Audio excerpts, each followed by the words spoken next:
नमस्कार, न्यूज़आवर के खास कार्यक्रम में आपका स्वागत है। मैं हूं देवेंद्र कुशवाहा। छत्तीसगढ़ में आए दिन किसी न किसी भी बात को लेकर सियासत चलती ही रहती है। इस बार शक्ति को लेकर सियासी पारा चढ़ा हुआ है। शक्ति यानी कि महिला नवरात्रि का पर्व चल रहा है और इसी बीच राहुल गांधी मां दंतेश्वरी की नगरी में आम जनसभा को संबोधित किया, जहां पार्टियां एक दूसरे को शक्ति की उपासक बता रही हैं। आखिर शक्ति की उपासना पर इतना जोर क्यों, जानेंगे इसी कार्यक्रम में। तो आइए शुरू करते हैं सियासी शक्ति। जिस तरह से विधानसभा चुनाव में बीजेपी को महिलाओं का भारी समर्थन मिला है, इसे देखते हुए भाजपा को पूरा विश्वास है कि महिला शक्ति उनके साथ है। राहुल गांधी आज छत्तीसगढ़ के दौरे पर हैं, जहां वे बस्तर में एक विशाल जनसभा को संबोधित किया और बस्तर के प्रत्याशी कवासी लखमा के लिए प्रचार प्रसार भी किया। उनके दौरे को लेकर बीजेपी ने कहा है कि हम शक्ति की उपासना करते हैं और वे शक्ति से लड़ने वाले हैं। हमारे और उनके बीच यही द्वंद्व है। राहुल गांधी मां दंतेश्वरी की धरती पर आ रहे हैं, मां शक्ति उन्हें जरूर जवाब देंगी। शक्ति के उपासक को लेकर बीजेपी महतारी वंदन योजना को लेकर कांग्रेस पर निशाना साधते हुए नजर आ रही है। सुनिए अरुण साव उप मुख्यमंत्री ने क्या कुछ कहा। पूरा देश और दुनिया शक्ति की आराधना कर रही है। चैत्र नवरात्रि का ये पर्व चल रहा है, पंचमी का दिन है और हम सब शक्ति की आराधना कर रहे हैं। और कोई शक्ति से लड़ने की बात करता है तो ये तो मुझे लगता है कि किसमें इतनी शक्ति है जो शक्ति से लड़ सके, और ये समय उसका जवाब निश्चित रूप से देगा। कांग्रेस भी महतारी वंदन योजना को देखते हुए नारी न्याय योजना जारी करने की बात कही, जिस पर उन्होंने महिलाओं को सालाना 1 लाख रुपए देने की बात कही है। शक्ति की उपासना को लेकर कांग्रेस का कहना है कि बीजेपी कभी शक्ति के उपासक नहीं रही। इन्होंने हमेशा शक्ति का उपहास उड़ाया है। भाजपा शक्ति के उपासक होती तो मणिपुर में शक्ति को निर्वस्त्र करके घुमाया नहीं जाता और मोदी जी सदन में भी शक्ति का उपहास नहीं उड़ाते।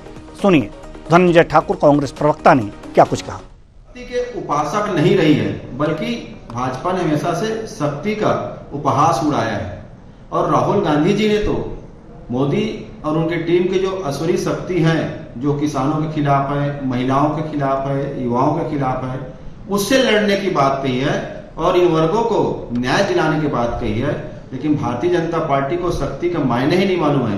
भाजपा के लिए तो शक्ति का मतलब अडानी अंबानी जैसे लोग हैं और कांग्रेस के लिए शक्ति का मतलब हमारी मातृ शक्ति, हमारे किसान, हमारे युवा है, जिसके लिए कांग्रेस पार्टी लड़ाई लड़ रही है। और भाजपा नेता दुष्प्रचार करने में माहिर है। अगर भाजपा शक्ति के उपासक होते तो मणिपुर में मातृ शक्ति को निवस्त करके घुमाया नहीं जाता। जंतर मंतर में बेटियों को आंदोलन करने की आवश्यकता नहीं पड़ती। और नरेंद्र मोदी जी ने तो सदन में भी मातृ शक्ति का उपहास उड़ाया है। तो भाजपा कभी शक्ति की उपासना नहीं करती, बल्कि उपहास ही उड़ाती है। तो एक दूसरे पर शक्ति का उपहास उड़ाने की बात हो रही है, महिलाओं को मजाक बनाए जाने की बात हो रही है, लेकिन शक्ति के उपासक दोनों पार्टियां होने का दावा कर रही हैं। शक्ति का उपासक कौन है, और आज इस कार्यक्रम में हम इसी मुद्दे पर चर्चा करेंगे कि आखिर वास्तव में शक्ति का सही उपासक कौन है। क्या शक्ति का उपासक बनने की जो होड़ सी लगी हुई है छत्तीसगढ़ में, क्या लोकसभा चुनाव को लेकर के ये होड़ है, या फिर वास्तव में शक्ति की उपासना दिल से दोनों पार्टियां करती भी हैं। इस पर चर्चा के लिए हमारे साथ जो मेहमान जुड़े हुए हैं उनसे आपका परिचय करा दें। डॉक्टर शिल्पा देवांगन जी कांग्रेस प्रवक्ता, डॉक्टर किरण बघेल जी बीजेपी प्रवक्ता, दोनों मेहमानों का बहुत बहुत स्वागत है। शक्ति पर चर्चा हो रही है और दो शक्ति हमारे पास हमारी मेहमान के रूप में हैं। पहले हम इनका वंदन करेंगे। नवरात्रि का पर्व चल रहा है और शक्ति पर हमारी ये डिबेट है और दो शक्ति हमारे साथ हैं। तो दोनों शक्तियों का हम अभिनंदन करते हैं इस समय। वंदन करते हैं और चर्चा की शुरुआत करते हैं। चर्चा की शुरुआत डॉक्टर किरण बघेल, बीजेपी प्रवक्ता, आपसे। सवाल यह है कि शक्ति की उपासना बीजेपी ही क्यों कर रही है और कांग्रेस की उपासना शक्ति की क्यों ढोंग लग रही है बीजेपी को? पहला सवाल। डॉक्टर किरण बघेल, चलिए, डॉक्टर किरण बघेल जी तक हमारी आवाज नहीं पहुंच पा रही है। यही सवाल हम लेकर के कांग्रेस प्रवक्ता के पास आएंगे, लेकिन उससे पहले हम आपको बता दें कि नवरात्रि का पर्व चल रहा है, चैत्र नवरात्रि का पर्व है। इसमें मां शक्ति की आराधना भक्तों द्वारा की जाती है। साथ ही साथ शक्ति की जो अर्थ लगाया जा रहा है, शक्ति का जो अर्थ लगाया जा रहा है आज के राजनीतिक परिवेश में, वो महिलाओं से लगाया जा रहा है। यानी कि मां की भक्ति वंदना उपासना, यानी कि महिलाओं की भक्ति वंदना उपासना से लिया जाता है। आरोप प्रत्यारोप का दौर जारी है। हमारे साथ डॉक्टर किरण बघेल जी जुड़ चुकी हैं, बीजेपी प्रवक्ता हैं। सवाल वही है डॉक्टर किरण बघेल कि बीजेपी शक्ति की उपासक है और कांग्रेस की उपासना ढोंग है, क्यों?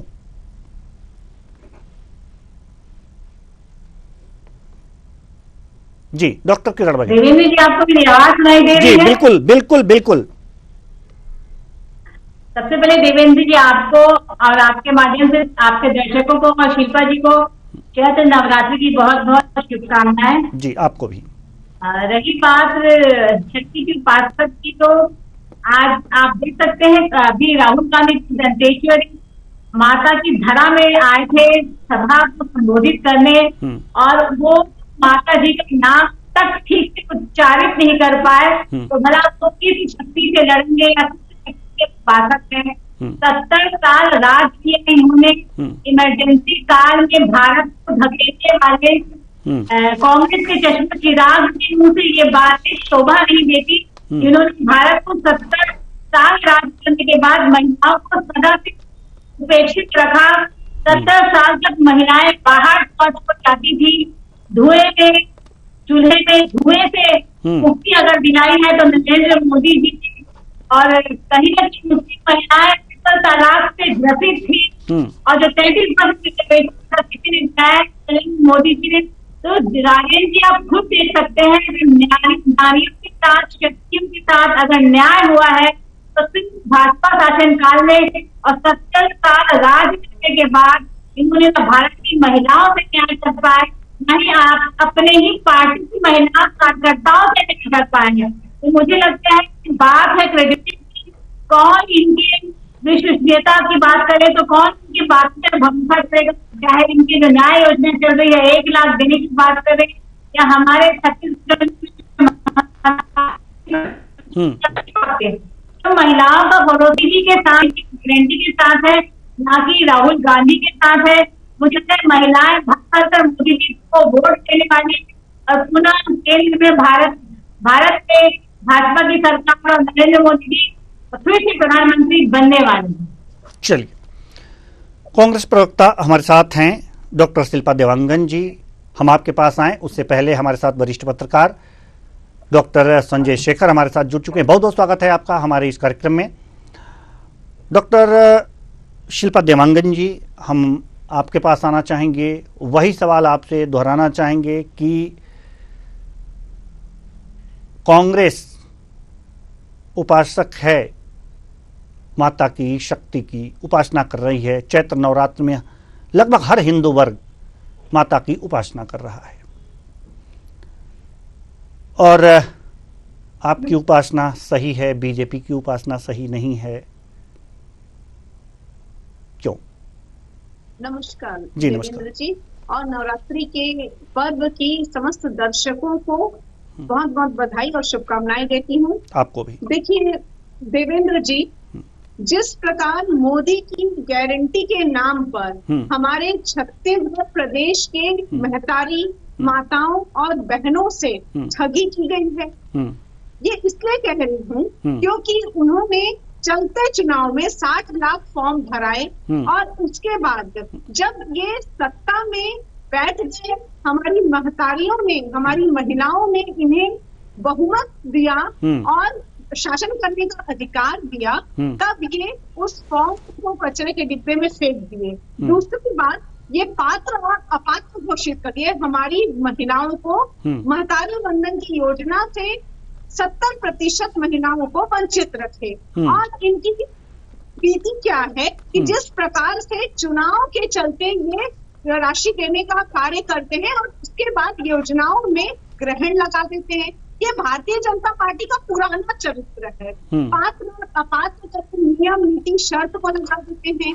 दूसरी बात, मान सम्मान की बात करती हूँ। निश्चित रूप से इन्होंने राष्ट्रपति महिला आदिवासी को बनाया है, सम्मान करती हूँ, स्वागत करती हूँ, परंतु एक फोटो आपको वायरल हुई होगी सोशल मीडिया में, जो कि यह दर्शाता है कि महिला राष्ट्रपति जो है मुर्मू जी, वो खड़ी हुई हैं और हमारे प्रधानमंत्री वहां पर बैठे हुए हैं। तो क्या मैं ये पूछना चाहती हूँ, जनता के सामने जब एक फोटो आती है तो क्या महिला का सम्मान है? महिला राष्ट्रपति का सम्मान होता है कि उन्हें संसद भवन के इनॉग्रेशन में, उद्घाटन में बुलाया नहीं जाता है, निमंत्रण नहीं दिया जाता है? क्या ये महिलाओं का सम्मान होता है? तो जनता निर्धारित करेगी कि कौन असल मुद्दों में, असल मायने में महिलाओं की शक्ति का सम्मान करता है। इसी प्रकार से भरे संसद में प्रधानमंत्री मोदी जी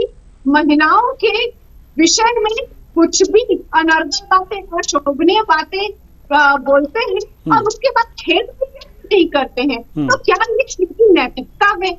दूसरी और भी बातों को आगे बढ़ाती हूँ तो मणिपुर की घटना हाल फिलहाल में पूरे देश की जनता देख रही है देवेंद्र जी, कि किस प्रकार से महिलाओं को निर्वस्त्र और तमाम चीजें जो खुलासा हुआ है, और उसका मोदी जी मौन रहते हैं। प्रधानमंत्री होने के नाते भारतीय जनता पार्टी के नेता और प्रवक्ता इस बारे में बातचीत नहीं करना चाहते हैं। बाकी महिलाओं के नाम पर ठगने और वादा खिलाफी करके वोट लेने का कार्य भारतीय जनता पार्टी करती है। कांग्रेस की बात बता देती हूँ कि कांग्रेस आज से नहीं, राजीव गांधी जी के समय से आधी आबादी को पूरा अधिकार देने के पक्षधर होती है। हम बात करते हैं कि निर्वाचन में, पंचायत में जो 15 लाख महिलाएं कार्य करती हैं, वो निश्चित रूप से कांग्रेस के समय के संशोधन विधेयक में आया था। इसके तहत महिलाओं को उनका पूरा अधिकार मिला है। लोकसभा में जो बिल पास हुआ है वो अभी 2024 के लोकसभा में मोदी सरकार क्यों नहीं लागू करती है, क्यों नहीं उसे अप्लाई करती है, महिलाओं को उनका अधिकार क्यों नहीं देती है? इस बात का, इस प्रश्न का, इस सवाल का जवाब न तो भारतीय जनता पार्टी के नेता देते हैं, न तो भारतीय जनता पार्टी के प्रवक्ता देते हैं। तो कैसे अधिकारों की बात करते हैं? मैं यही सवाल पूछना चाहता हूँ, तमाम महिलाएं। हम इसका जवाब लेंगे डॉक्टर किरण बघेल से, ये जवाब लेंगे हम आना चाहेंगे डॉक्टर संजय शेखर जी के पास। डॉक्टर संजय शेखर, जैसे कि इस समय चैत्र नवरात्रि चल रही है, उपासना चल रही है, माता की उपासना चल रही है, शक्ति की आराधना चल रही है और शक्ति की बात हो रही है। राजनीतिक परिवेश में शक्ति इस समय महिलाओं को कहा जा रहा है।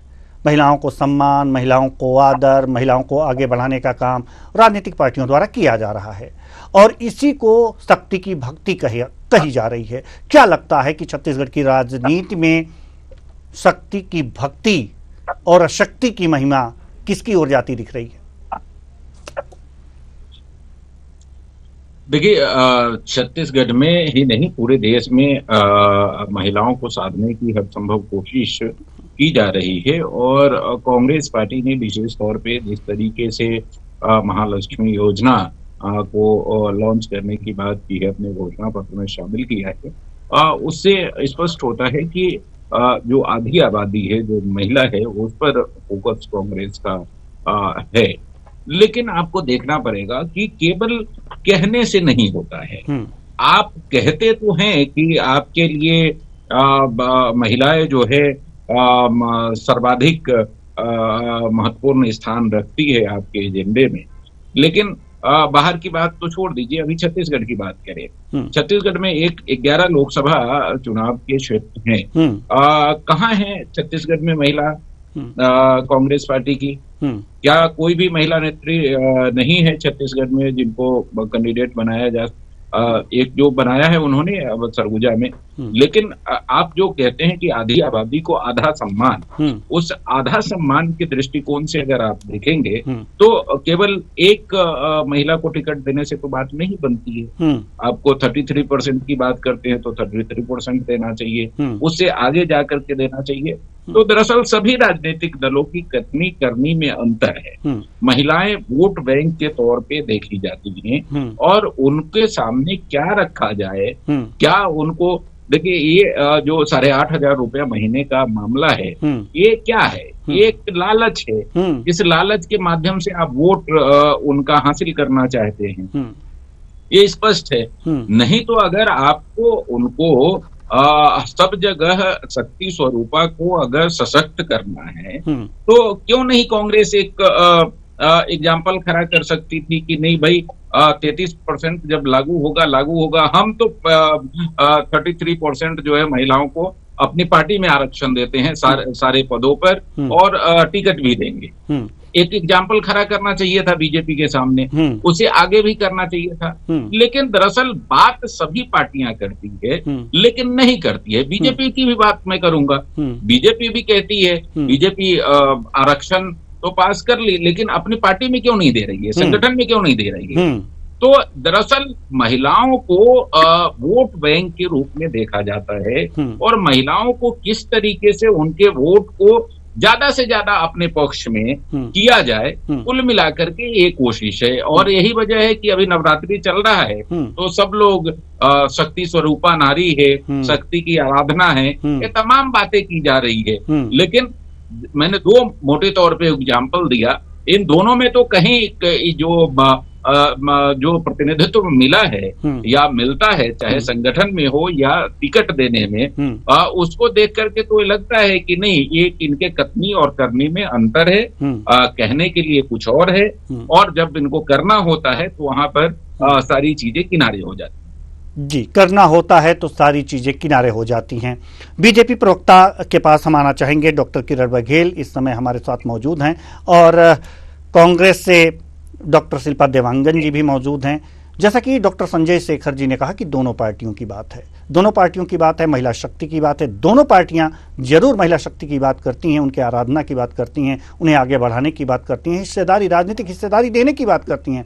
लेकिन हे शक्ति स्वरूपा दोनों देवियों से मैं ये प्रश्न करना चाहता हूं कि आपके अपने अपने पार्टी के जो नेता हैं उन्होंने ऐसा क्यों नहीं किया, भागीदारी क्यों नहीं दी? सबसे पहले जवाब देंगी डॉक्टर किरण बघेल।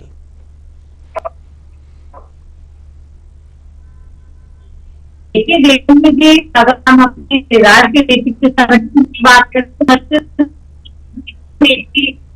जरूरत हो लता उपेंद्र जी ने दोनों को राष्ट्र उपाध्यक्ष बनाया गया है।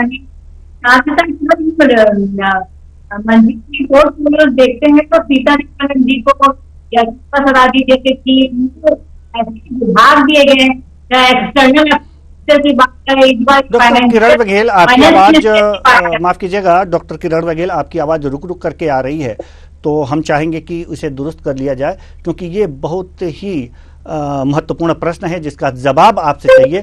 यही जवाब हम चूंकि डॉक्टर शिल्पा देवांगन जी से लेना चाहेंगे कि डॉक्टर शिल्पा देवांगन जी शक्ति स्वरूपा हैं पार्टी में, आप शक्ति की उपासना नेता करते हैं, ठीक है, लेकिन क्या आपको नहीं लगता कि कम से कम जो छत्तीसगढ़ में 11 लोकसभा की सीटें हैं, जैसा कि अभी डॉक्टर संजय देवांगन जी ने कहा है,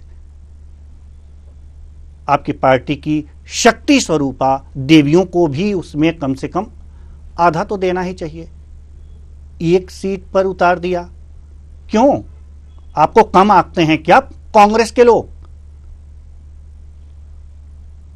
देखिए देवेंद्र जी, यही तो बात है, यही प्रश्न भारतीय जनता पार्टी की जो केंद्र की मोदी सरकार है कि लोकसभा चुनाव में जो महिला आरक्षण बिल था कि महिलाओं को एक हम रोकेंगे आपको, माफ कीजिएगा आपकी शान में गुस्ताखी कर रहा हूं, आपको रोकूंगा।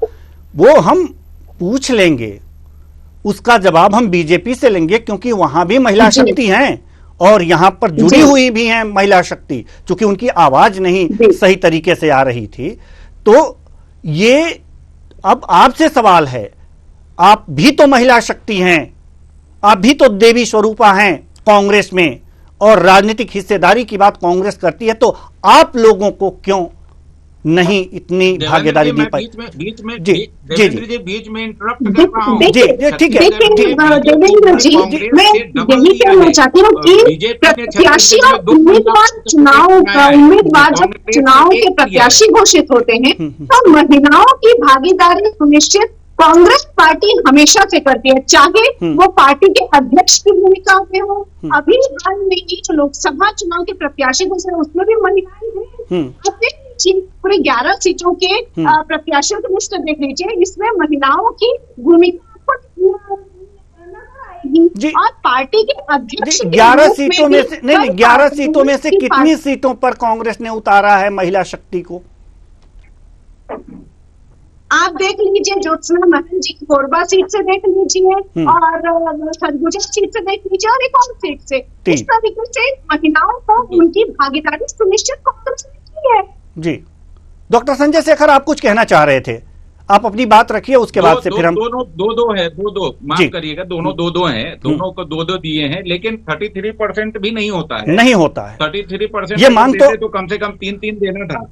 हाँ, तो मांग तो आपको करनी चाहिए थी कि 33% आप कीजिए, ये करनी चाहिए थी। आप शक्ति स्वरूपा हैं, अपने शक्ति को आप लोग पहचानिए अपनी अपनी पार्टी में। अगर जो आप लोग क्रांति नहीं करेंगी, मांग नहीं करेंगी, तो इसी तरह से आपको वोट बैंक के रूप में क्यों देखा जा रहा है? ये हमारे कहने का तात्पर्य प्रश्न, मेरा प्रश्न का मतलब यह है कि आपको अपनी ही पार्टी सिर्फ वोट बैंक के रूप में क्यों देखती है? 33% भी नहीं है, डॉक्टर साहब अभी बता रहे हैं। जी, कांग्रेस पार्टी ने समय समय पर महिलाओं को उनके अधिकारों के सम्मान के लिए कदम उठाए हैं, जैसे कि फूलो देवी नेताम जी को राज्यसभा सांसद के रूप में भेजा, या आप ही जानते हैं पार्टी के रूप में।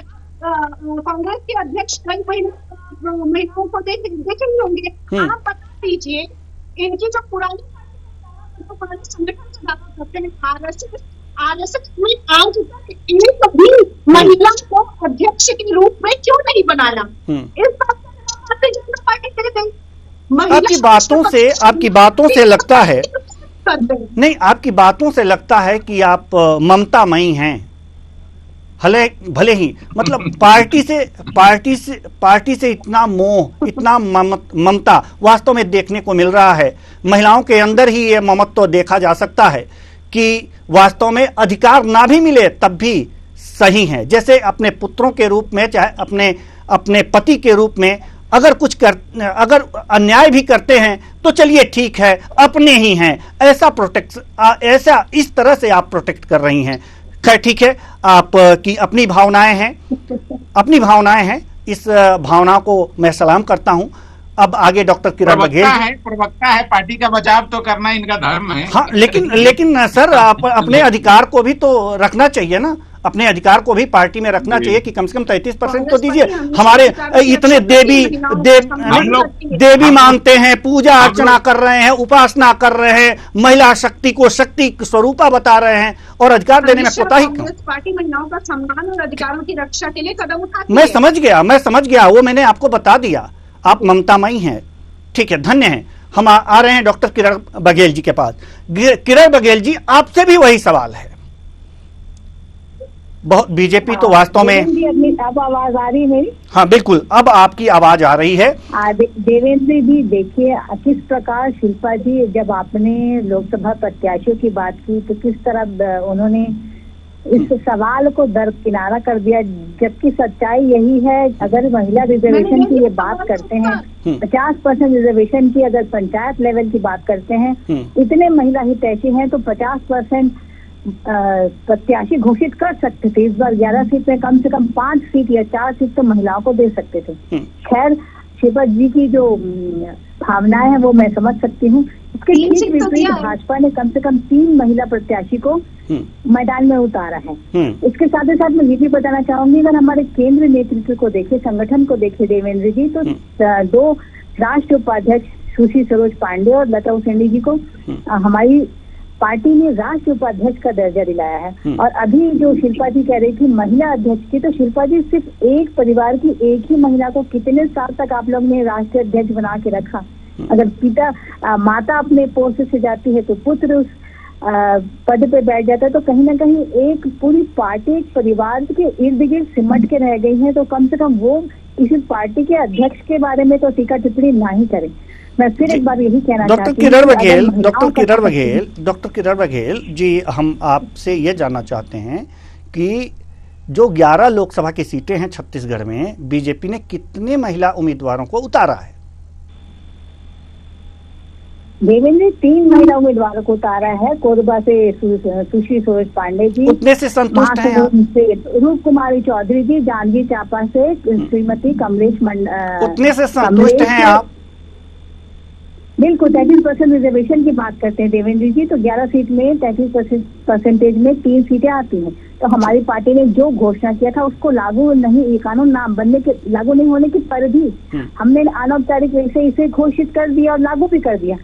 तो मुझे लगता है धीरे धीरे हमारी पार्टी और कहीं ना कहीं महिलाओं को सशक्त करने का और नेतृत्व करने का मौका दे रही है लगातार। तो हमारी कथनी और करनी में फर्क नहीं है, लगातार महिलाओं को संख्या, चाहे संगठन हो या नेतृत्व की बात करें या लोकसभा या विधानसभा चुनाव की बात करें, तो लगातार हमारी पार्टी महिलाओं को नेतृत्व करने का मौका दे रही है। और हमारे देश के यशस्वी प्रधानमंत्री जो हमेशा कहते हैं वुमेन लेड डेवलपमेंट की बात करते हैं, तो मुझे लगता है इस पर भी लगातार काम चल रहा है। इस पर मुझे लगता है कि कदम भी उठाए जा रहे हैं। तो निश्चित रूप से हम तो we are really looking forward कि महिलाओं के नेतृत्व हमारी सरकारें बनेंगी, भाजपा का नेतृत्व करेंगी, मंत्रिमंडल का भी नेतृत्व करेंगे, वुमेन लेड डेवलपमेंट मुझे लगता है बहुत जल्दी भारत को देखने को मिलेगा। चलिए ठीक है। तो डॉक्टर शिल्पा देवांगन जी, इन्होंने तो 33% की बात कर ली और अपने पार्टी का अच्छा बचाव कर लिया, लेकिन हमें लगता है कि अभी आपको और संघर्ष करना पड़ेगा अपनी पार्टी में कि 33% कम से कम अपनी पार्टी में ये सीटें हर जगह देने की बात हो। ये मेरा व्यक्तिगत राय है। चूंकि समय बहुत कम है, इसलिए डॉक्टर संजय शेखर के पास आना चाहेंगे और आपसे जानना चाहेंगे कि यहाँ पर अगर जो कांग्रेस और बीजेपी छत्तीसगढ़ में जो 2 पार्टियां हैं, राजनीतिक पार्टियां महिलाओं को लगातार आगे बढ़ाने का काम कर रही हैं, इसमें अगर जो देखा जाए तुलनात्मक रूप से, तो वास्तव में महिलाओं को आगे बढ़ाने में अभी दोनों पार्टियों में कौन सबसे ज्यादा आगे है? देखिए, महिलाओं के दृष्टिकोण से अगर आप करेंगे तो आपको भारतीय जनता पार्टी की छत्तीसगढ़ बनने के बाद से जो सरकार रही है 15 साल की सरकार, उसका भी आकलन करना पड़ेगा और कांग्रेस की जो पिछले 5 साल की सरकार रही है उसका आकलन करना पड़ेगा। देखिए, महिलाओं के दृष्टिकोण से बहुत ज्यादा कुछ ऐसा कर दिया गया हो जिससे महिलाएं बहुत सशक्त हो गई हो, बहुत आगे बढ़ गई हो, ऐसी स्थिति नहीं है। कुछ कुछ योजनाएं जरूर चलाई गई थी, लेकिन उस योजनाओं का उस तरीके से लाभ जिससे छत्तीसगढ़ की महिलाएं देश दुनिया में बहुत आगे बढ़ करके अपना नाम रोशन कर रही हो, ऐसी स्थितियां सरकारी योजनाओं से कम नहीं हुई है। हाँ, इस बार जो वादा किया गया था एक जो महिलाओं को राशि देने का, वो सरकार ने शुरू की है। और वोट बैंक के दृष्टिकोण से देखेंगे तो चूंकि महिलाओं के मातृत्व वंदन योजना का पैसा अकाउंट में आ गया है, तो चुनाव के दृष्टिकोण से अगर लाभ हानि का दृष्टिकोण अगर आप अपनाएंगे तो मुझे लगता है कि ये भारतीय जनता पार्टी के पक्ष में होगा, क्योंकि भारतीय जनता पार्टी जैसा विधानसभा चुनाव में वादा की थी उसको लोगों को दे दिया है, उसके अकाउंट में पैसे आने शुरू हो गए हैं। और कांग्रेस पार्टी भी महालक्ष्मी योजना का फॉर्म भरवा रही है, जैसा भारतीय जनता पार्टी ने विधानसभा चुनाव में किया था, उसी तर्ज पर कांग्रेस पार्टी भी फॉर्म भरवा रही है। लेकिन अब कांग्रेस पार्टी के वायदों पर कितना भरोसा कर पाती है जनता, ये देखने वाली बात होगी। ये जब रिजल्ट आएगा तो स्पष्ट हो पाएगा। लेकिन मुझे लगता है कि मातृत्व वंदन योजना का लाभ भारतीय जनता पार्टी को जरूर मिलने वाला है। जी, बहुत बहुत धन्यवाद तीनों मेहमानों का, आप आए और अपने अपने विचार साझा किए। तो कुल मिलाकर के देखा जा सकता है कि शक्ति स्वरूपा यानी शक्ति पर सियासत हो रही है, लेकिन शक्ति को कौन पार्टी कितना आगे बढ़ाने में विशेष योगदान दे रही है, इस डिबेट से सामने आ गया। लेकिन कुल मिलाकर के ये किया क्यों जा रहा है, आप भी जानते हैं, हम भी जानते हैं। चुनाव आ रहे हैं और चुनावी लाभ लेने के लिए ये सारी कवायदें की जा रही हैं। चुनावी लाभ ही सही, लेकिन कम से कम महिलाओं को आगे बढ़ाने का काम तो किया जा रहा है, भले ही सियासी शक्ति का नाम लेकर ही किया जा रहा है। फिलहाल इस कार्यक्रम में इतना ही, मुझे दीजिए इजाजत।